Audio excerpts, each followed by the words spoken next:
One. Geoff Achison. Hello. How you going? I'm good, mate. Customary Oh, handshake. yes, Welcome. Thank you. Nice to be here.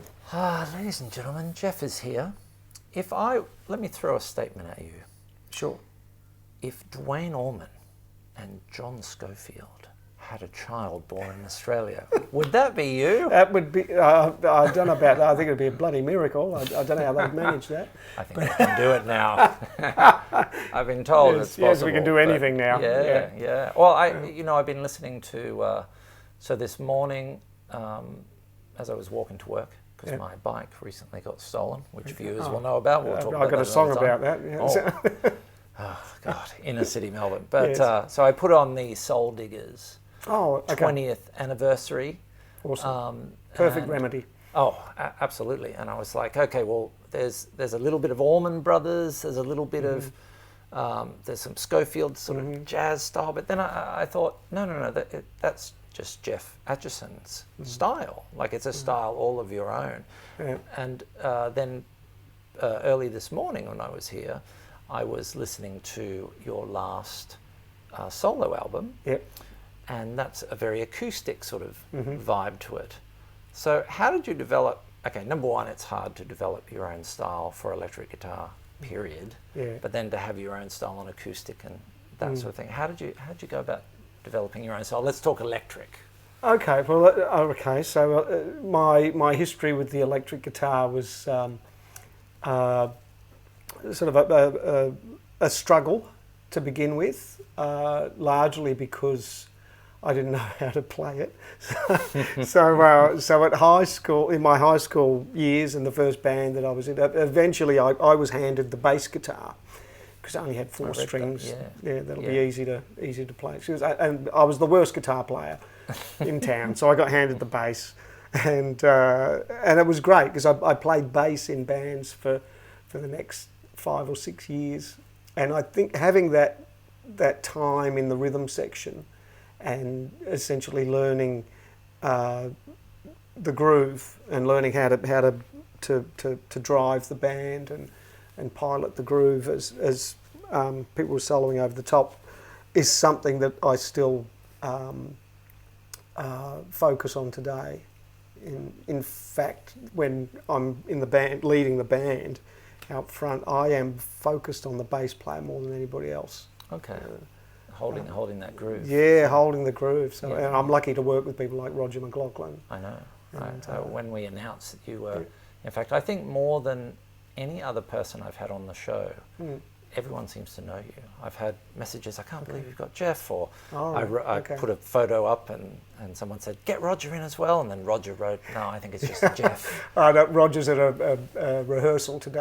For we'd be happy to have you in, Roger. Yeah. You should. Yeah. It's a 4-seat arrangement here, but yeah. And how did you hook up with those guys? So I was with Dutch Tilders for several years, and when I departed and I wanted to put my own band together, look, I struggled with having a regular lineup for a couple of years, and it was after I came back from living in the UK and US for a year that I wanted to put it back together, but I had developed this idea while I was away because I was hiring pickup bands here and there, of working at the way that I'd seen Hail Hail Rock and Roll, the Chuck Berry with Keith Richards. I love that. Yeah. And I saw that it was a We're mixture going to change the key live. But Chuck would tour solo, and he would tell the promoter to provide him a band. And with his suitcase full of money or something. Yeah, that's right. Yeah, and if he liked the band, he'd pay them, and if they didn't do a good job, he'd just leave. So the point for me was the idea of getting myself to these different regions where I had offers to play, and instead of tearing myself up with trying to figure out how I was going to get a band from Melbourne to Sydney or Brisbane or to the US or UK or somewhere, that it made a lot more sense to build a repertoire that was not overly complicated, and get a band in Sydney, get a bass player and a drummer and a keyboard player in Sydney to learn the stuff, and then I've only got to get me there. Yes, and it's much more economical. Yeah, it just makes a whole lot more sense. There's the travel costs, and especially when you're a blues and roots band and an independent band playing original music. So there's like 3 strikes I got there. We're not in it for the money. But put it that way. But I started to work on that idea here in Melbourne. So I got phone numbers of several different musicians, and I just wanted pros, people that would just come and play. Yeah. And I'd pay them whatever was agreed, and they'd learn the material, they'd turn up on time, they'd learn the stuff. So I wanted people that were like session players and so on. So I had Mal Logan's number. The first time I called Mal Logan, I was hello. And the same thing with Roger Mclaughlin. Yeah. Roger was my favourite bass player when I was a bass player. He's just outstanding. But managed to get those guys on board. Initially, is he on that 20th anniversary? Yeah, that's Roger. Right. That's Roger playing on there. Yeah, it's great playing. Yeah. It's every now and then I hear a little bit of Jaco style in there, and I'm like, oh wow! And then he bounces into something else. Incredible. I think he's the best bass player in the world. Right. Yeah. Probably. And it's not just all about chops. I mean, he's got chops, but it's so tasteful. Yeah, he does tasty. the perfect thing at the perfect time, and he can. There's lots of amazing things happening, but he holds the groove all the time. Oh, I love that groove that I made you play on the PRS. I just when I put that on, I had it going through the Yui boom here before. Okay. So it's super cool. Yeah, it's amazing. Yeah. Well, if you hear it with Roger playing the actual bass line, it's so much better. And we have Jerry Pantazis on drums, and he's the hardest working drummer in town. Yeah, in high demand. So that group sort of became the A team, I think, because we just enjoyed playing together so much.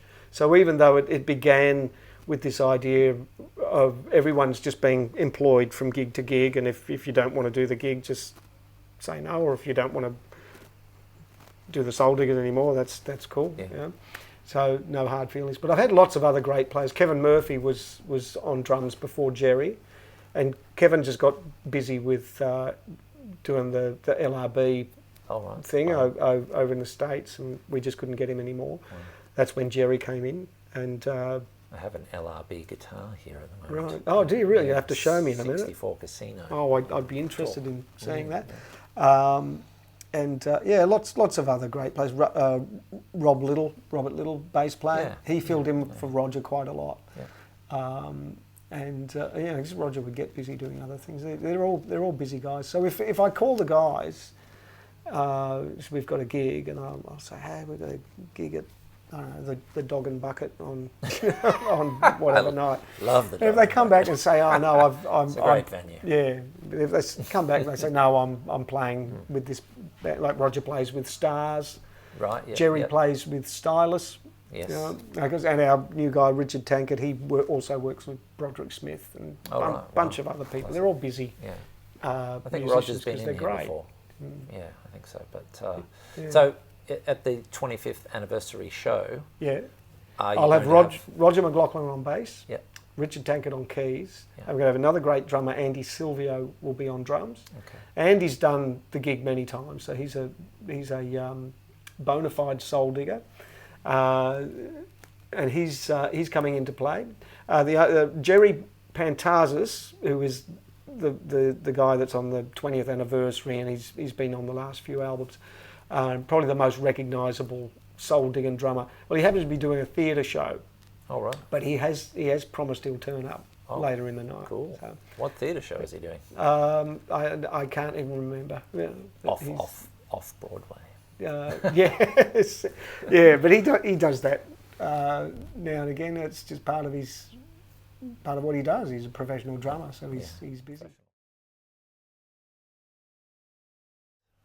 So I eventually switched back to guitar because I was crazy for blues guitar in particular. I think it was when I heard blues guitar being played for the first time that there was a little switch was flicked in my brain, and suddenly the guitar made a whole lot more sense. Yes.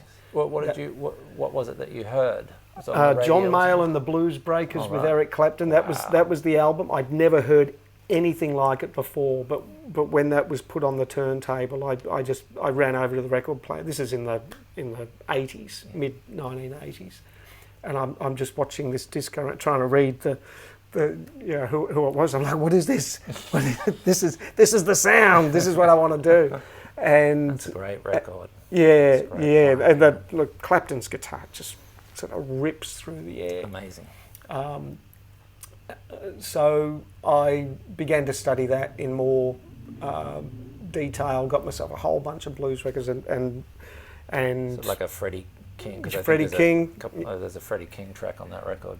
I think Hideaway's. Hideaway, Right, and Freddie King. a friend of mine, one of the first sort of albums. I got this big stack of albums from a friend of mine. Once he learnt I was into blues music, and he was a saxophone player. Most of the musicians I worked with were much older guys, and I was their bass player.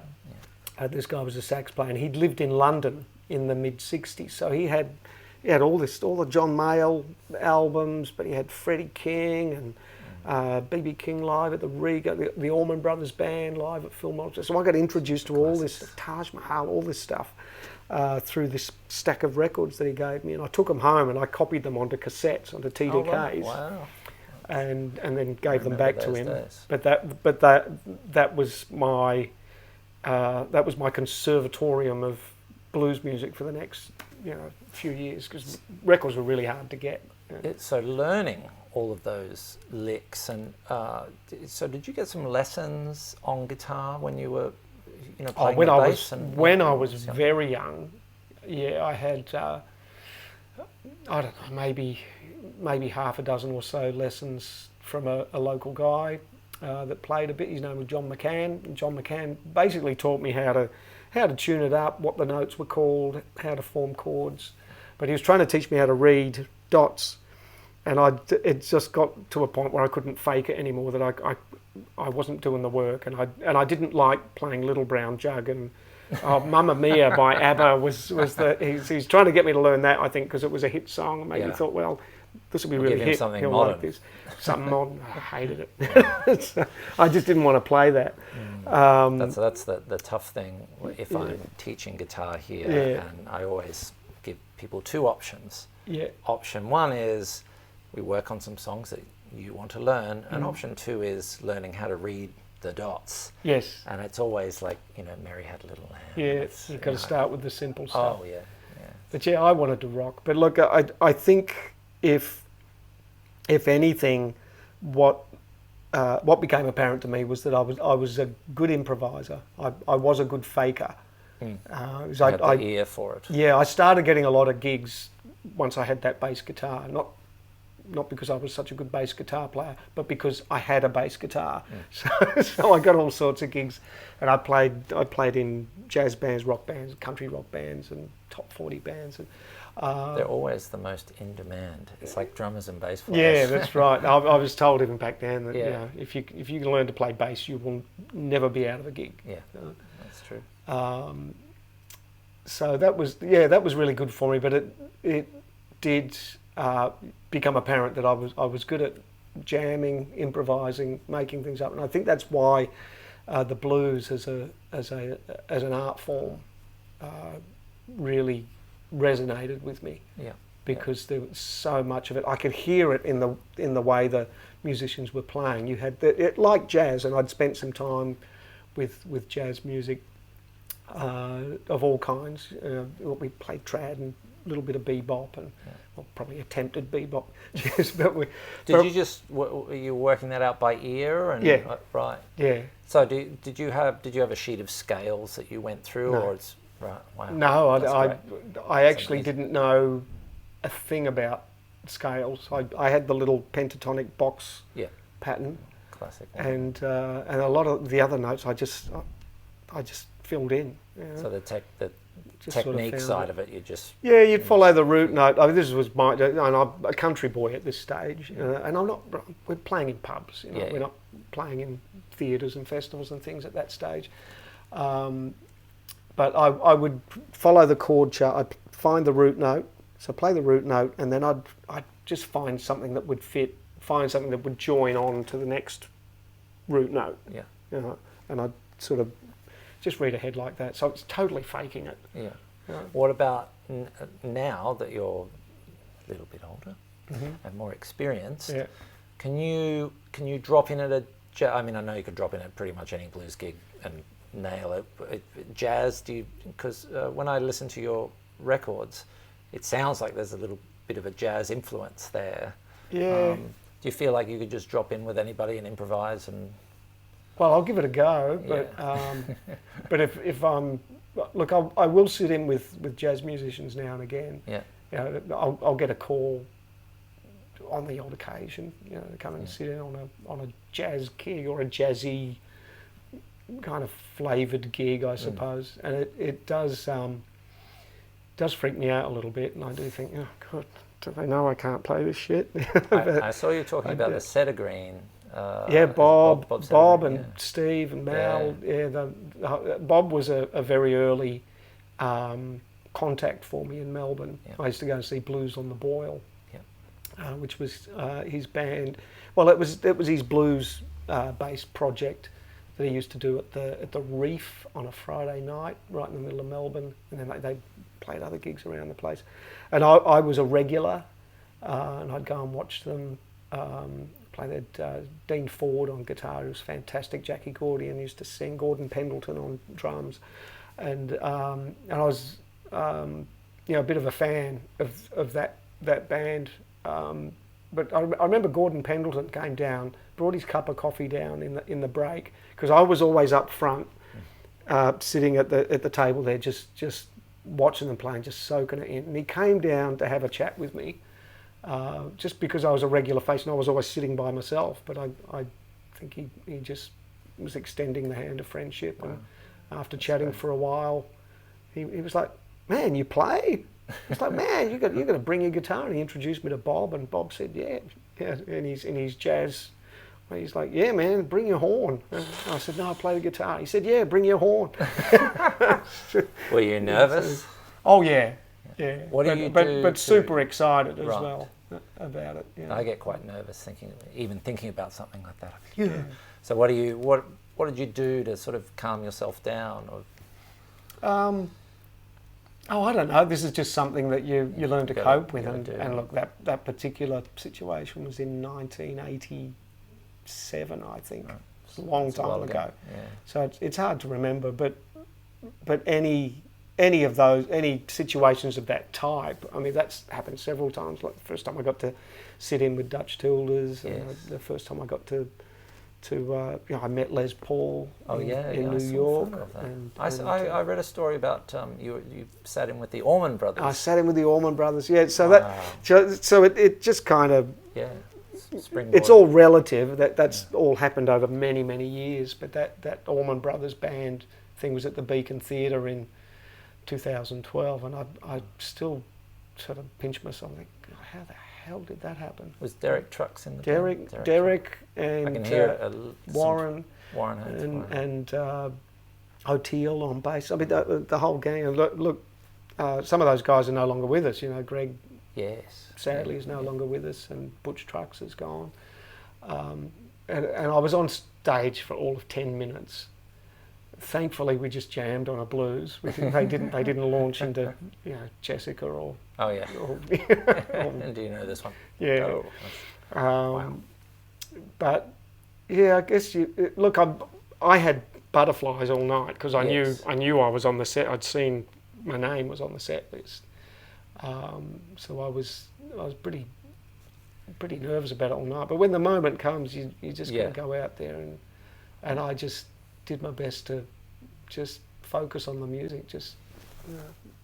Well, you certainly don't look nervous. If I watch you on video, I've seen you at the guitar show before, and I think it's one thing to play great, but also to be a great entertainer. I think you're a great stage presence as well. And speaking of playing, what have you brought in today, Okay, Geoff? so this is my main stage guitar, and has been for the last 7 years, I think. But this is basically my rig. This is what I use. This is a lovely Paul Reed Smith studio model. What year is that? 2012. Right, I got okay. this. Is that an ebony board? It's really dark. Actually, I don't know. Super dark. I wonder if that's a Yeah, Brazilian rosewood or something. That's pretty nice. I don't know. I don't know that much about guitars. Could you show me? I was listening to your live record, Yes. and I love the track. I think it's called "Living in Fear." Okay. Yes. Can you show me the rhythm to that? Yeah, I haven't played it in a while, but that's the main riff.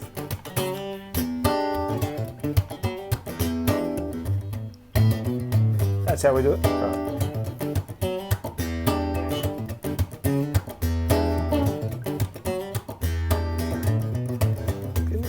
And it's basically a blues. Yeah. So Now- centered around the E9 chord there. Yeah. Sharp 9. E7 Yeah, sharp 9. the Jimi Hendrix chord. The Hendrix chord.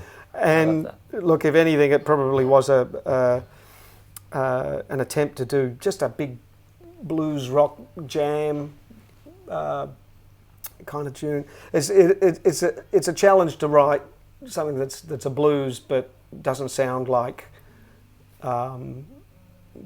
every Jimmy Reed song you ever heard. Yes. Yeah. Do you listen to like that late '60s sort of Hendrix Cream? Oh era yeah. I blues? got right into that. I think that's that psychedelic blues. The songwriting's amazing. You know. Now, Geoff, I'm going to try my second camera. The amazing second camera. Okay. Sometimes works, sometimes doesn't. No worries. Let's have a look at your gear. Your amazing pedal rack here. Are you ready? Here we go. Let's talk gear, folks. 1, 2, 3. Hey, we're on. So let's have a look at the PRS. When you're playing, can you just play, what's something that you love to play on PRS? You can play that riff again if you like. Okay, well, let's just play that riff just because I'm...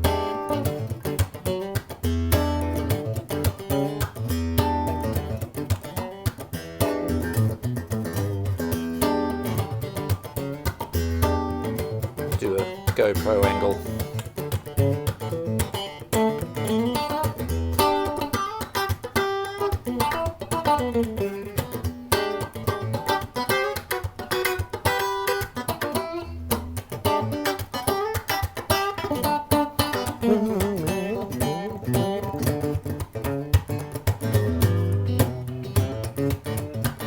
We just go to the G for a while on that tune. We just stay there for What sort of as G? long as it's sounding good. And just It's jam like a over G7. that.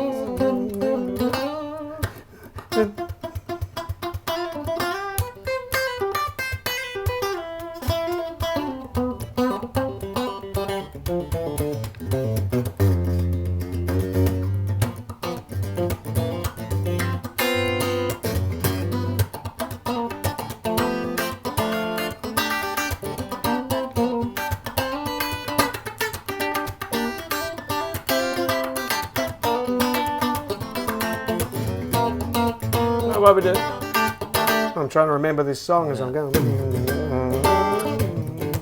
And then back to E, yeah. That's fantastic. I love that. That's what setting is that guitar? It sounds like a Strat at the moment. It's got that Strat. Yeah, so this quack. this has got a very familiar sort of layout. So it's got the 5-way switch. Yeah.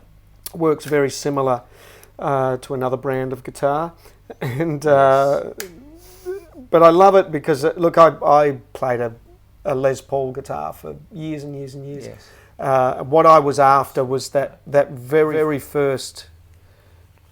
What I was after was that very first electric guitar tone that I'd heard on that Bluesbreakers album. Yes. And that Les Paul for me guitar. was that was the blueprint of that's what a guitar should sound like. I love the story of that recording where he said it had to be like the gigs that they were doing. Yeah, that's Where he right. So turned you had up to his amp, turn it all the and way the up to sound get it. engineer was like, "Oh, wait a second," you know. Yeah, it kind of explains why a lot of those records of that time, the guitar sounded kind of plinky plunky. Yes.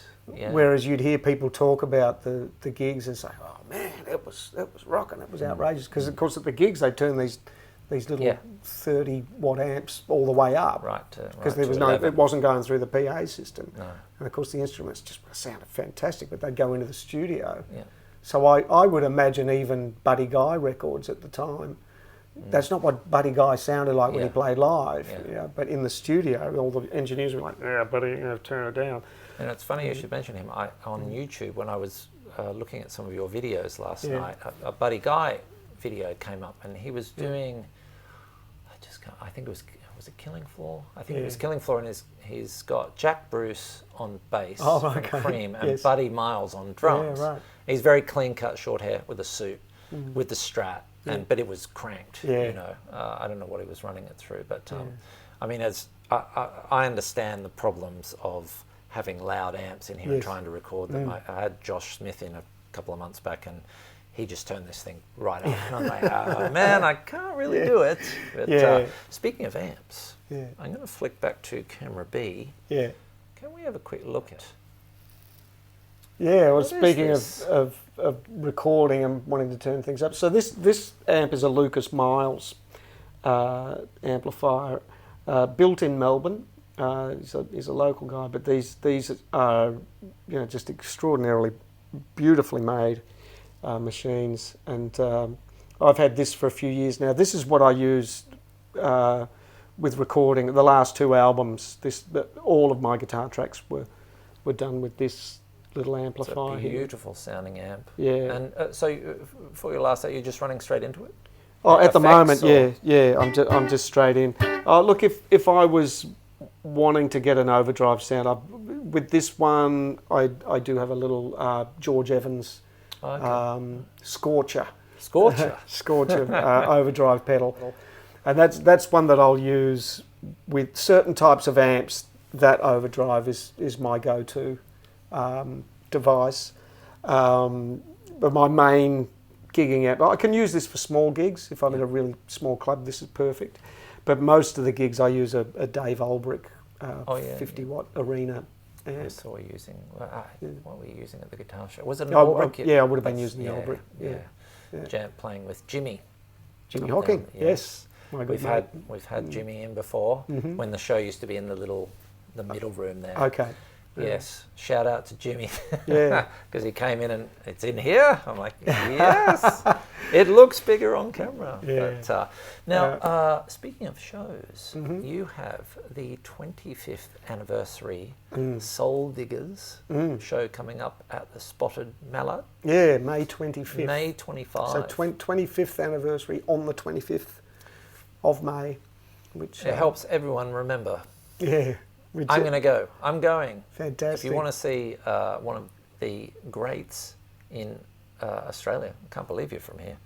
You should be from elsewhere, but no, he's from here. And he's playing on the 25th of May. So if you're watching interstate, come on down. Is it just yourselves, or have you got a support act? Oh, Charlie Bedford's going to open the show. Okay. He's our young friend that we've known Charlie since... Oh golly, he was in his early teens, but he's left school now and he's keen to make music his life. He's been over to Memphis a couple of times. Oh right, wow!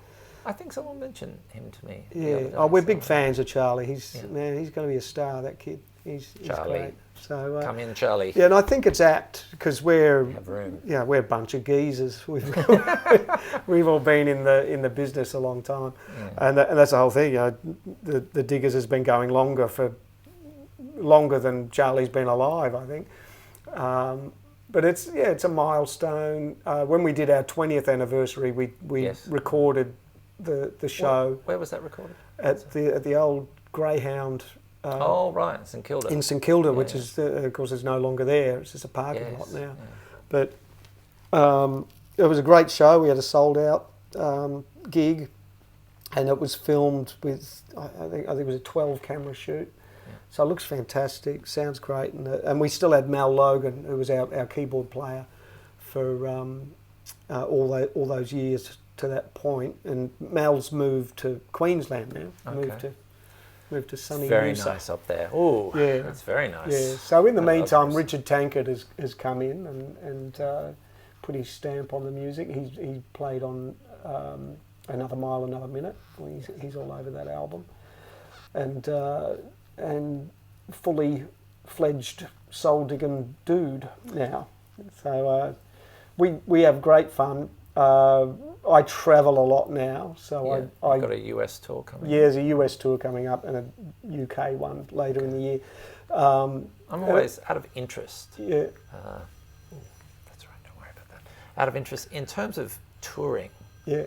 overseas. I not that I've ever done it, but why I'm asking is, does a promoter contact you and say, I'm going to sort it all out for you, or do you say, I'm going to do all this on my own bat because I've been there and done that and I understand how to do it, or how does it work? Yeah, well, look, I have very long-standing relationships overseas. But when I first got these things happening, I just went. I just bought myself a ticket, I packed my bags, and I left with a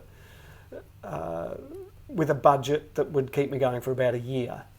And that's what I did instead of putting a deposit on a house. And this is in the late 90s, 1997.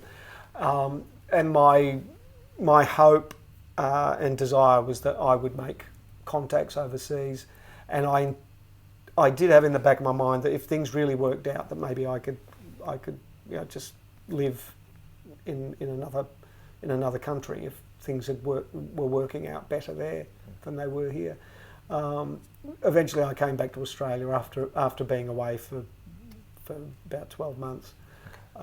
But what I did get out of it was I had established the contacts that I wanted, wound up with a manager in England and a manager in the US, and I've been returning on a regular basis ever since. In fact, speaking of anniversaries, we're doing a 20th anniversary in the UK this year. Right. Wow. Was that? Were you living in the UK? I read an article about you in Guitarist magazine, which is the UK edition. Okay. I don't think it would have been late 90s. It was a bit more recent, within the last 10 years. Yeah, I was certainly touring over there, Maybe that was, if that not was part living of there. it. I only lived there for. I based myself in London before I'd made any contacts for about 3 months. Yeah. And I was living in one of those share houses. There's a couple of an Australian guy and a Kiwi guy had the rental agreement on this place, but it was just a revolving door of Australians and New Zealanders staying at this place while they sort of got themselves sorted out and moved to Putney. Yeah. We're right by Putney. We're very close to there. I remember going to Putney, catching up with friends, and so everywhere we went, everyone was from New Zealand or Australia. Now, Geoff, over there, behind the camera, is a very well-worn Gibson. Mm-hmm. Can we have a look at that? Sure. Man, so what is this beautiful-looking machine? So this has been my main stage guitar for the last 22 years. Yeah. So it is showing a little bit of wear and tear. Yeah. This is a Gibson EC30 BKE. Wow. So if you were to look for one of these today, they've changed the name. It's now a J175. Okay. And they're essentially a J200. And that's the biggest guitar, the big Elvis, Everly Brothers sort of size guitar. I actually tried one of those out, and I could have had one of those if I'd wanted, but I played the J200, and it was like this.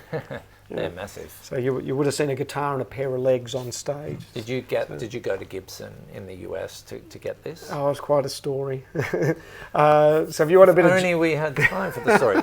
We do. All right. So it's a Geoff's show and tell. So this instrument. Let me get the show and tell camera. Sure. This instrument came to me in 2007, but the story goes back to 2005. I've lost 10 years there. I picked it up in 1997. Story goes back to 1995 when I did the Memphis Blues Challenge for the Melbourne Blues Appreciation Society. And shout out to those guys. They've shared the and they still do that every year. Yeah. They run a local competition. They pick a couple of acts, and they bundle them off to Memphis to perform, which is a great thing to do because there's all sorts of opportunities besides the competition itself. So I went there and I played, and after my set there was a guy from Gibson Guitars, and he gave me his card and he said, look, the boss said he really likes you're playing, he'd rather you were playing a Gibson guitar, so he said whatever happens today you make sure you give us a call. So he gave me the card and I put it in my wallet, and that was the Australian did you say the Australian? No, this was in Memphis. Oh, right. Yeah, so I'd got the Guernsey to go to Memphis and do the Blues Challenge there. So that was at the New Daisy Theatre in Beale Street. Wow. And as it turned out, I won a prize. I got the Albert King Award on that day. That's amazing. For my set, so that was great.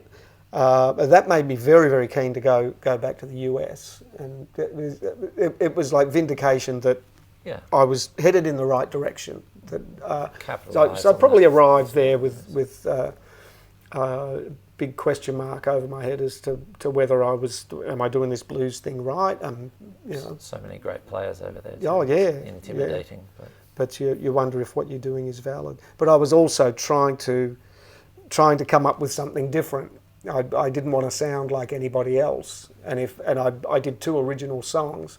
Yeah. It's like I said before, it's very difficult to do something that's the blues, but also have it be original. Yes. Have it not sound like anything else. So I did my 2 tunes, because you only got 10 minutes, and I won this award, which was great.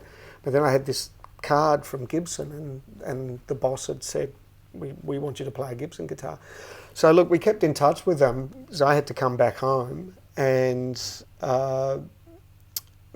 look, they sent me to the local distributor. They said, well, we have people in Melbourne, so you go talk to them, tell them you met us. Anyway, that went nowhere. That went absolutely nowhere. We argued the toss with them for weeks.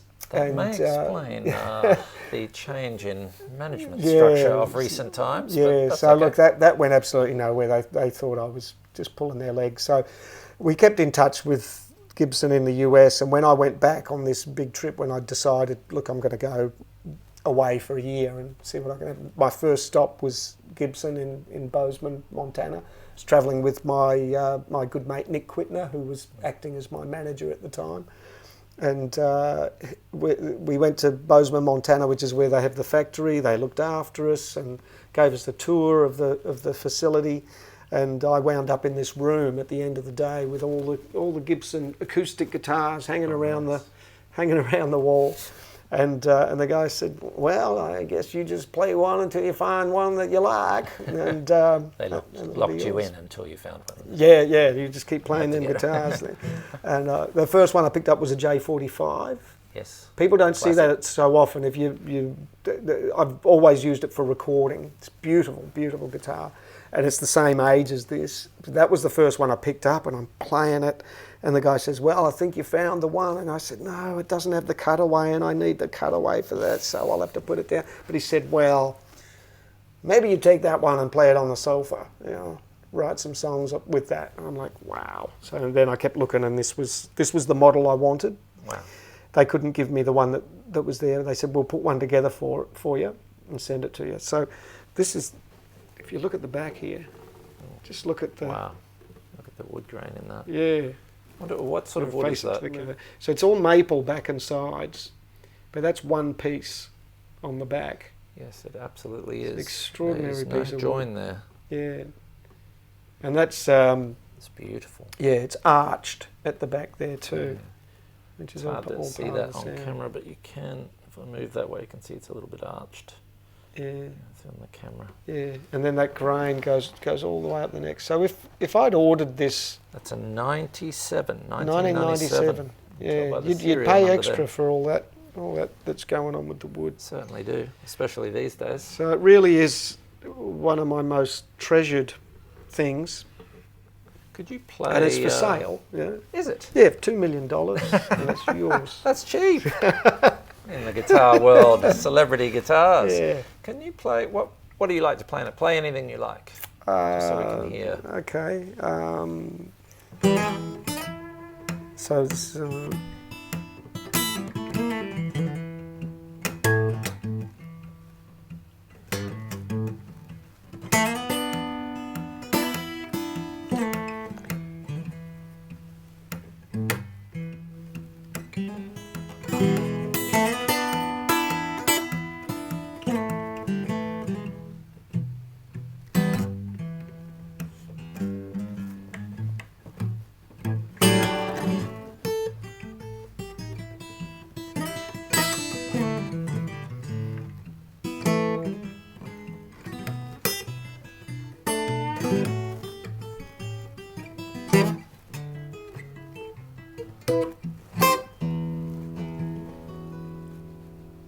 Beautiful. I love that turnaround. Can you show me that turnaround again? What did I do? Oh, the little rundown here. Oh, they're there. Oh, Yeah. yeah. Yeah. So you're doing a descending line down here. And an ascending one there. That's very great. And there you're sort of holding there's your E chord. Yep, Yeah, it's a neat little turnaround. that's very cool. That's cool. Yeah. You're teaching as well? I like to teach, Yeah. yeah. I really enjoy that. Where do you do lessons, just from home? Actually, I've just set up a 4-week course I saw something. for a small class. So we find the classes work really well. And this is the sort of teaching that I do at Fur Peace Ranch in Ohio. Yep. And generally when I do those, I mean, that's a camp. Your Mclaughlins Fur Peace Ranch is a place you go and stay on campus for a weekend from Friday through to Monday morning. So it's a package of accommodation and guitar lessons. Yeah, and they feed you the whole time as well. But you spend a lot of time with your instructor. So as an instructor, I'll get a class of maybe about 10 people, and we all sit with our guitars, and we do 2 workshops a day. And in between, there's the opportunity we just hang out and we jam and we just talk about guitars and string gauges and tuning pegs and whatever you like. It's guitar players' heaven. I'll tell my wife I'm just going to the supermarket and I'll come back in 2 weeks. Yeah. I have to wait for the milk. Yeah, so it's great. So I do a little bit of that style here. I do it at Blue Note College in Frankston, which is my local. When is that kicking off? I'm doing that in June, Tuesday nights in June. Okay. So it's just a small class. We do limit it to 10 people. Sometimes when we do these, we get a bit of a waiting list if we get over those numbers. Yeah. But then sometimes that encourages us to maybe do another one later on. This is the first time we've done it as a 4-week course. Usually we do it as like just one 3-hour workshop. But this is something Brendan at Blue Note suggested. He thought this might be a good way to do it in the winter time. So we're going to do that. Now I do a little bit of teaching at home if people get in touch with me. Yeah. I almost scored a private lesson with you, but Travis Winters drugged me. Oh, and really? Then I woke up and it was too late. Oh, yeah. I know Trav. Yeah. So Nigel, I do a morning show with Nigel in here on Saturday mornings. He comes in here and plays guitar and we talk. And then Travis I've known for years. So yeah. I knew that was going on. I said, Travis. Yeah. Naughty. He's a good player.